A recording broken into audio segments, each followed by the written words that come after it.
طاسة فراخ بالبشاميل، حاجة كده بتدوب، حاجة كده سايحة كده، بصوا عاملة ازاي بجد، وهمية.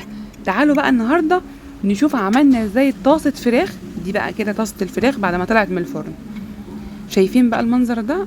الله، حاجة كده تجنن. فراخ مع بصل وبطاطس وخضار، طماطم وفلفل، حاجة كده تحفة.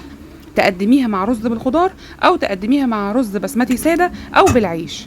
يلا بينا نجيب الطاسة بتاعتنا ونشتغل. طبعا انا اشتغلت في الطاسة دي علشان هدخلها الفرن. اول حاجة كده معايا مكعبات من البطاطس، هحمرها كده في الطاسة اللي هناك دي.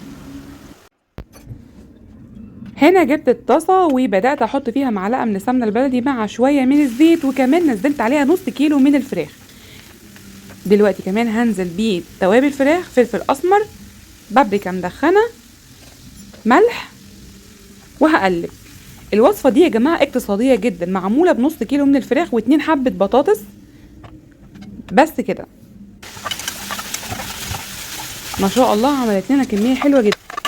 هشيل بس كمية الفراخ دي كده على جنب في طبق، وهرجع للطاسة هحط فيها شوية زيت وهنزل بيه البصل اللي معانا، نعمله كده دواير او جوليان زي ما احنا عايزين التقطيعة بتاعتنا احنا. دلوقتي كمان هنزل بطماطم، هنزل بفلفل اخضر، هحط توابل. دي توابل برضو فراخ، الوصفة بالفراخ. دلوقتي هنا كده هحط الطاسة على جنب كده، يعني ايه تنشف شوية من اي مية من الخضار اللي هينزل ده.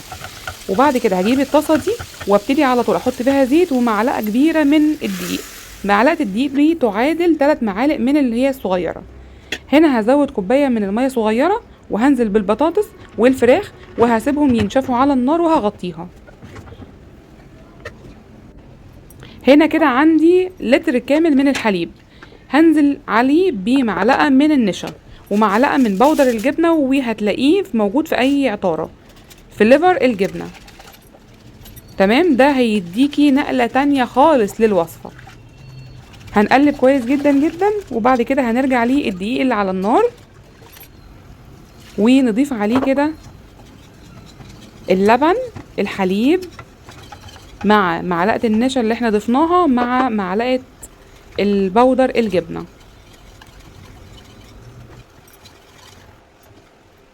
هنفضل نقلب لحد ما يتقل معانا. احنا عايزين الصوص بتاعنا ده يبقى تقيل مش خفيف. طبعا ضفنا كل الكمية كده زي ما انتوا شايفين.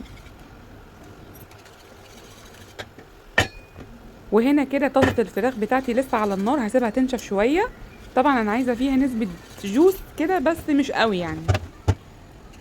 دلوقتي كده هنضيف كده البشاميل بتاعنا، وعلى طول كده نبتدي نجيب المعلقة اللي كنا بنقلب بيها الفراخ عشان فيها نسبة دهون، نخلي الوش كده ناعم خالص. هندخلها الفرن وهتطلع معانا بالشكل اللي انتوا شايفينه ده. جنبها بقى هنقدم شوية رز بالخضار، حاجة كده وهمية. بنحط بصل وتوم، وبعدين بننزل بيه البسلة والجزر يتشوحوا كويس جدا جدا ويستووا كويس جدا، ولو ما استوتش معاكي من التشويح زوديها شوية مية. وبعدين بننزل بالرز البسمتي او بالرز المصري، ونحط توابل فراخ، وطبعا ملح، وهنحط شوية من صفار الزعفران عشان لون الرز بتاعنا يبقى حلو جدا زي ما انتوا شايفين كده.